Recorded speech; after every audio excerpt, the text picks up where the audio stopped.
From United Nations Television, this is UN in Action. Tahrir Square in Egypt's capital, Cairo. This is one of the largest gatherings since an uprising toppled the country's ruling regime a few months before, in late January 2011. In my whole life, I never imagined seeing what I saw then. To be able to see the huge number of people protesting in one place was a great shock to me. People were finally awake. Mohammed Gamal, better known by his web nickname Jemmy Hood, is a blogger, cartoonist, musician, and political activist. He's one of thousands of young Egyptians who use the influential power of new technology and social media. We can now use the internet as a tool for change and not a tool to dream about change. We were all unified to fight the system. We all wanted a real democracy. Egypt is a key player in the stability and future of its region. The metropolitan area of its capital, Cairo, encompasses the only remaining wonder of the ancient world, the Great Pyramid of Giza.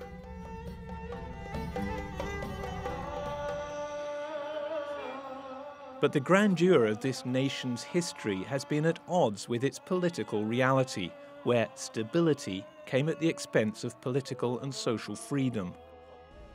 Under former President Hosni Mubarak's regime, it wasn't possible to hold an open political discussion.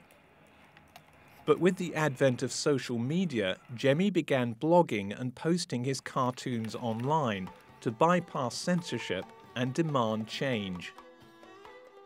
And in 2010, Jemmy had the opportunity to experience firsthand the media and political practices of Western countries through a Young Leaders Fellowship program that promotes cross-cultural dialogue.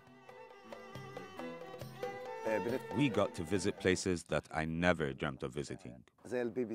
I visited the BBC, France 24, CNN. It was my first experience participating in political forums and interacting with important politicians.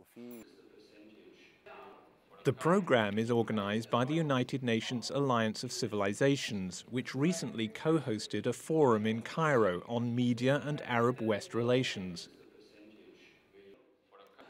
Jorge Sampaio is the High Representative of the Alliance. Media can play a leading role in helping create democratic institutions, because Facebook and Twitter are very, very important, as we have seen recently.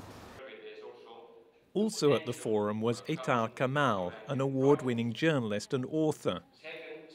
She uses social media to discuss the revolution and its aftermath with her thousands of followers. It's a very good time to be a journalist right now because so much is happening. You have so much responsibility and so much opportunity to actually not just create awareness, but provoke thought, provoke debate. Etar took part in a training for journalists in Alexandria, Egypt, also organized by the Alliance. The training brings together journalists from Europe, the US, and Muslim countries. Training of this kind really helps. It's very kind of interesting and challenging to work with people who are different, very different than you. So to meet people from all around the region, other journalists, to hear them talk, this is always #1 benefit for me. As new media tools continue to empower the Egyptian people, they realize more than ever the obstacles in the path towards an enduring democracy. The real test is whether the people will use democracy in the right way. Only then we will know the outcome of what we began with our revolution.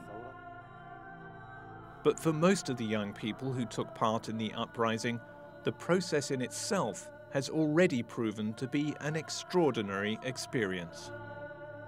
We're so much more powerful. Once you've broken that barrier of fear, you'll do incredible things.